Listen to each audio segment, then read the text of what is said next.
Ao longo da história, várias formas de interpretar a Bíblia foram vistas como corretas, e cada uma delas enfatiza um certo aspecto a respeito da Bíblia. Eu acho que é interessante a gente conhecer essas formas de ler a Bíblia para a gente poder tentar entender ela na maior profundidade possível. Então, um livro que aborda um pouco sobre isso é esse aqui, A Interpretação Bíblica de Roy Zuck. Eh, então eu vou resumir aqui o que eu estudei a esse respeito e o que eu escrevi nesse texto, diversas facetas da interpretação. Então existe várias análises, né, existe a análise gramatical.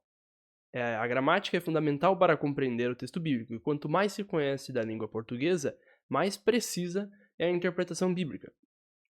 Então não basta somente abrir a Bíblia e ler ela de maneira simples, né, é a primeira coisa que eu entendo, mas é interessante também fazer uma análise mais profunda, conhecendo a língua portuguesa e claro, isso é bom para você entender a Bíblia traduzida melhor, mas, eh, vo você pode também comparar diversas traduções e ir além de comparar várias traduções, tentar ir para os textos originais, conhecendo um pouco ali do hebraico, do grego, talvez até do aramaico. E se você puder fazer isso, a sua interpretação vai se tornar mais precisa, porque você vai ter mais domínio da linguagem. Essa é uma interpretação mais gramatical. Existe também uma interpretação mais literária. Que seria isso? Ao invés de focar somente no significado de frases, né, e pequenas passagens, que seria aquilo que a gramática geralmente faz, tentar entender hum, cada livro da Bíblia como uma unidade. Então eles têm ali um significado literário, ele tem um tema que ele vai trabalhar, ele vai ter, um gênero literário, então alguns são poemas, outros são cartas. Vai ter um estilo de linguagem, por exemplo, paralelismos no livro de Salmo. Paralelismo é quando você tem aqueles versos que diz a mesma coisa e só que com palavras diferentes, repetindo a informação de um outro jeito. Existem artifícios retóricos nas cartas de Paulo. Tem também, você pode analisar, por exemplo, como é que a trama daquele livro se desenvolve, né. Ela vai terminar com uma tragédia, tem uma coincidência irônica no meio do livro, um ponto de virada que muda tudo. E também existem referências literárias a outras obras, como por exemplo, obras que estão dentro da própria Bíblia ou obras que estão fora dela, livros apócrifos, livros de outros povos ali ao lado, citações de filósofos. Tudo isso parte de uma interpretação mais literária. Existe também uma coisa chamada teologia bíblica, que é não ler apenas cada livro da Bíblia como uma literatura, mas ler a Bíblia toda como uma narrativa. Então, tentar ler como a Bíblia, desde Gênesis até Apocalipse, trata da criação do mundo, da queda do homem, da redenção do homem, da consumação de todas as coisas que vai acontecer, né, ali no fim. Então, esse tipo de leitura geralmente está associado à tipologia. O que seria a tipologia, né? Eh, Você vai encontrar um certo padrão na Bíblia e você vai tentar encontrar, por exemplo, como é que aparece a figura do Salvador ao longo da Bíblia. Então vai aparecer lá em Gênesis, lá nos Reis, e vai aparecer sempre aquele herói, e tudo isso vai apontando para Cristo. Só que existe uma certa diferença entre tipologia e alegoria. Algumas pessoas dizem que sim, outras pessoas dizem que não. Quem diz que existe uma diferença, diz que a diferença seria o seguinte, né, a tipologia colocaria uma certa são personagens que realmente existiram, por exemplo, o rei Davi, ele realmente foi um rei que existiu, ou então, a torre de Babel realmente aconteceu, só que eles apontam para Cristo. Enquanto que o pessoal da alegoria não se importa tanto se essas coisas aconteceram ou não, né, não se importa tanto se existiu o rei Davi, não se importa tanto, o que importaria seria o sentido profundo que aponta para Cristo. Então é um pouco menos histórica a interpretação alegórica. Mas é uma distinção que nem todo mundo faz, tá? Tem pessoas que questionam essa distinção. Porque a alegoria não é um tanto polêmica. Ela tenta encontrar um sentido espiritual mais profundo, que não depende de se aqueles eventos aconteceram, nem da intenção original do autor. Por exemplo, o livro de Cânticos dos Cânticos é um poema de amor, mas ele pode ter um significado profundo, de acordo com quem gosta mais da alegoria, que seria, por exemplo, o relacionamento entre Cristo e a igreja. ou então o relacionamento entre o povo santo e Deus. Então essa é uma leitura alegórica desse texto. E outros dizem que não, que é só um texto bíblico que ensina a respeito de como se relacionar. Existe romanticamente. Existe, por exemplo, uma análise que a gente pode chamar de lógica sistemática, que é outra coisa, que ela vai tentar entender assim, olha, a Bíblia ela tem uma coerência, então é preciso que as passagens elas estejam em harmonia. Para isso, as passagens são comparadas e tenta-se encontrar uma doutrina coerente. E aí tem, por exemplo, a teologia sistemática indo por esse caminho. Mas existem algumas coisas, né? O que deve-se tomar cuidado. Por exemplo, para não ignorar o sentido de um texto só porque ele não se encaixa na sua teologia sistemática. Ou porque você tem dificuldade de conciliar dois textos, então você escolhe só os que você gosta mais. Daí fica aquele negócio. Ganha quem cita mais versículos que parecem apoiar o seu ponto de vista. Isso acontece bastante. E claro, visto que Deus não fala somente comigo com esse texto, essa análise lógica sistemática tem que levar em consideração o que várias pessoas entenderam desse texto ao longo da história. Então você tem que consultar quais doutrinas se desenvolveram sobre esse assunto, quais delas têm maior embasamento, qual é mais equilibrada, né, e que sintetiza melhor os dados que a Bíblia coloca. Então essa seria uma análise mais lógica, sistemática. Existem outras leituras também. Por exemplo, existe uma leitura mais moral. O que é isso?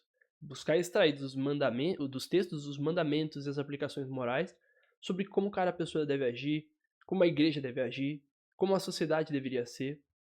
Então, as aplicações aqui sobre cada pessoa são mais morais, pessoais, a respeito de como a igreja deve ser, questões mais eclesiásticas, como a sociedade deve ser, já começa a tocar em algumas questões sociais e políticas. Só que interpretar aqui o sentido geral do texto pode se partir para uma análise de como é que aquele texto se aplica em cada contexto. Então, o mesmo texto pode trazer aplicações distintas a depender do contexto que você está. E aí se levanta muito essa questão. Nesse momento, o que Deus quer de mim? O que Deus quer da igreja? O que Deus quer dessa sociedade? E sobre a questão política, né? Existe a possibilidade dessa leitura se tornar transformadora social e ser uma coisa boa, né? Mas ao mesmo tempo pode se confundir a sua visão política com o que a Bíblia está dizendo.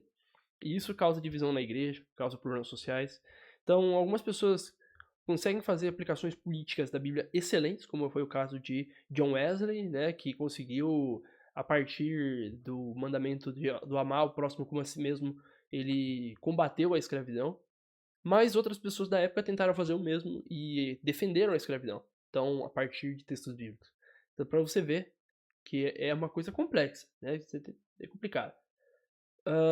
Não quer dizer que é errado, só quer dizer que é difícil de fazer isso. Agora tem uma análise histórica, que é tentar entender qual é o contexto histórico em que o texto foi escrito, quais os costumes da época, como as ideias desse período dialogam com o texto. Então, alguns parecem pensar que o texto é uma colcha de retalhos sem um sentido final, e esse aqui é o pessoal que busca ler as coisas apenas do ponto de vista histórico, muitas vezes vem com essa ideia. E outros pensam que a Bíblia é algo que caiu do céu. Então ignora o contexto histórico e pensa que foi tipo ditado letra por letra.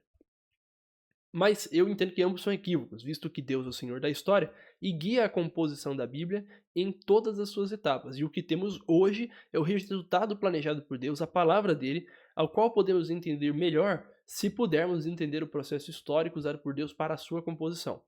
Então, a gente não deve achar assim, então tem essa fonte aqui que contraria, né, aquela outra fonte bíblica, então você tem conflitos dentro da Bíblia, não. O texto final é o que importa, né, mas a história de formação ajuda a entender o significado do texto final.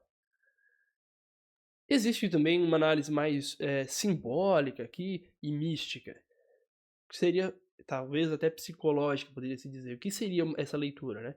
Seria ler como isso afeta o mundo interior e a forma de perceber o mundo.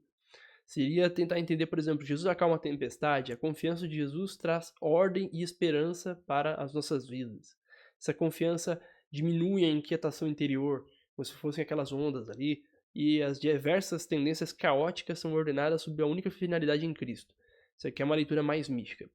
A diferença entre uma leitura psicológica e uma mística é que a psicologia costuma focar só no que acontece dentro da pessoa, só na experiência subjetiva, e enquanto que a mística toma partido, a psicologia tenta se manter mais neutra ali, e assume que a realidade espiritual é real e que o Cristo transforma o nosso interior para estar em conexão com essa coisa, com essa realidade espiritual. Então a psicologia está olhando só para as coisas interiores, enquanto que a mística se concentra nas coisas do alto, vamos dizer assim. E existe também a leitura do diálogo interreligioso. Algumas pessoas buscam diálogo para ressaltar como as religiões são parecidas. Às vezes até tentam misturar elas e falar, olha, todas as religiões são iguais. Por exemplo, tentar ver como que figuras heróicas ali de Salvador, né? Então teria a figura do Salvador em todas as religiões. Mais ou menos, né? Mais ou menos. Mas eu não entendo essa uma leitura correta, tá? Eu entendo que essa é uma leitura equivocada. Porque, de fato, todas as crenças possuem similaridades, mas Cristo é a concretização de todo o anseio humano presente nas diversas crenças.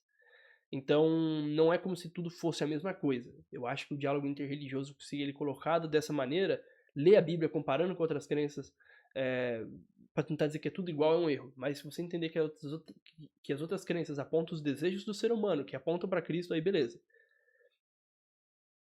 E que é nas diferenças entre o que Jesus diz e os ensinos de diversas religiões que também podemos notar a singularidade sublime de sua mensagem. Então, se você enfatizar só um ponto em comum, né, é só o que as religiões teriam em comum, você, para ler a Bíblia, você acabaria perdendo a especificidade do texto bíblico. O que é que ele tem de especial? O que é que ele tem de único? O que é que Cristo tem de diferente? O que seria uma visão muito cega da coisa. Eu sei que a minha explicação poderia ser um pouco melhor aqui, mas é o que eu consegui gravar a partir desse texto.